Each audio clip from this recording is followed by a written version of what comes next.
All right, the AFLW is not too far away, Rooch, and the Adelaide Crows, the most successful club in the history of AFLW. Yes. Two premierships, should have had three, don't mention the war. Got into training last night. It recommenced, and two-time All-Australian best defender in the business, Sarah Allen, was out there, and she joins us now. Hello, Sarah. Hi, thanks for having me. Absolute pleasure. What was it like getting back into training last night, and how hard was the session?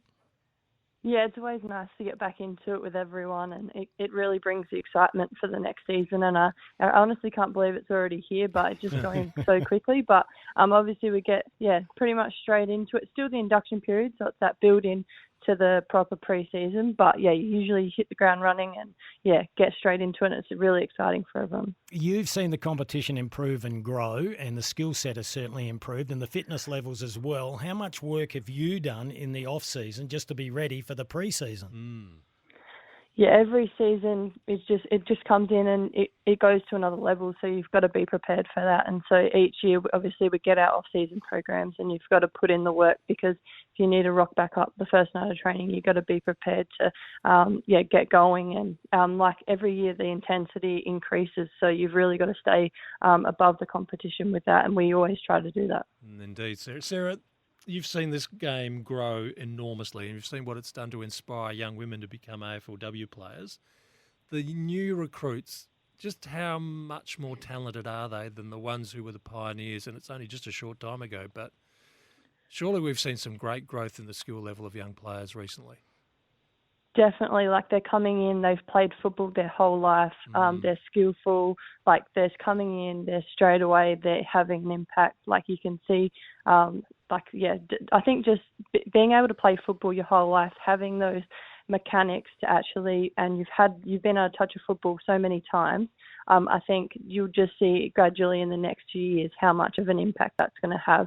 And you can already see that coming through, definitely. We know that Erin Phillips is a superstar. She struggled a bit towards the end of last year with those knee problems, had the surgery. Was she out there for the first session? Yeah, she's always around the girls. So, just surgery went well. So, just seeing how that goes. And then, taking into each season. And, she'll do what she needs to do to get back after all that. And I'm sure the medical team and everyone's looking after her to make sure she's fully ready to go. Okay, so she didn't do all the training last night. She's not back at that stage yet, or?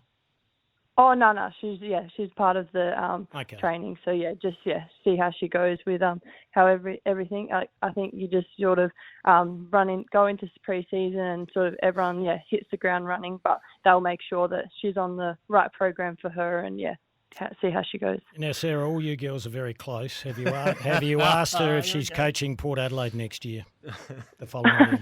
No, that hasn't come on. A conversation with me and her, but it's exciting to see the competition taking that to the next level. Obviously, it'll be different for us with another team coming in, so which is something we haven't experienced before, but it's definitely exciting to see. For girls who play football, it's exciting to see it take to the next level and really show what we've built. And now there's a pathway from the junior girls up until the highest level, and that's really why we've played and what we've really tried to give girls that opportunity. So, it's really exciting. That's a very good point. It was beautifully articulated as well. But now I know you're very shy and polite, so you probably didn't ask, but someone like Ebony Marinoff would be saying to Erin Phillips, what are you doing the following year? There's got to be a little bit of banter about it, surely. Yeah, surely there's a bit of banter, but it's all good fun. And our main focus is we want to make sure we've made up for last year, so we want to hit the ground running. And I think our main focus from now is that this is the year that we want to make sure we come back strong after last season. And I think that's probably going to be our focus from now on, is making sure, we're training really hard as a team and focusing on this year. Perfectly answered, Rooch. I think they've been given a bit of schooling on that one. Sarah, a few years ago, I remember AFLW training starting for Adelaide at Thebarton Oval. Where's your base for your pre-season training this year? So we always usually train at West Lakes, but obviously we've never trained we need lights, and so that's not. So we actually trained at Norwood. Ooh. So With new facilities with the lights, there too. We've never trained this early before. Correct. So. Yeah. That's a good point. How do you feel about playing over the summer, given you're going to be in the most extreme conditions, presuming there'll be all-night games in the heat? Oh yeah, I feel like it's going to be a bit easier to play than train. Sometimes those pre-season trainings are very tough. So I think that it mindset-wise, it's probably easier to run and just play football than get through pre-season training. So I think if we've been able to get through pre-season training in that weather, we'll be fine. We take nothing away from Brisbane, what they achieved last year, but now that you've had quite a few months to digest that loss, it really was the grand final that got away, wasn't it? Yeah, but obviously you do respect they came there and they performed, and I respected that on the day, and they really deserved it. But yeah, obviously you're hungry and you wish you could have won it, and then you start thinking about everything later on. But I think you just use that as motivation to take into next season, and really use that. That's probably the motivation we need. We have been very fortunate to be successful, so I think we needed something like that to make us hungrier for the years to come. Now, Sarah, talking of motivation, I'm going to play a little bit of music, then I want you to explain what it's all about. Have a listen to this. And a little bit of chicken fried. Cold beer on a Friday night. A pair of jeans that fit just right. And the radio. Okay, a little bit of chicken fried from the Zac Brown Band. I've never heard of them before. Can you explain what that song's all about and when it's played? Well, that was sort of one of my songs I picked as a pump-up song. A pump-up song, eating fried chicken. Well, you'd be surprised. It actually gets everyone up and about, so it actually wasn't an epic fail. And I think it just relaxes everyone, So, a bit of country feel relaxes everyone. Is that something that Maddie Clark did or the players drove? So everyone has a match day song and it gets played every day or a particular week? Yes, usually before every game we'll all pick a song and then everyone's song gets played as a warm-up to make sure everyone's getting a different song in there. Some players aren't fans of other players' songs, but we're a team, so it's about being that team, and everyone gets a song. That is an absolute cracker. Chick cricket. Yeah. Shut up, you two. 3. I'll include you in that, Sarah. It's a mistake. It's that time of the morning. Well, breakfast, bro. It is very early. I know.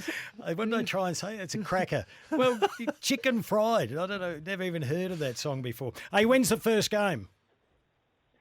Well, obviously with this season being delayed, so we've been told that it'll be early Jan, so that's what we'll work to for now.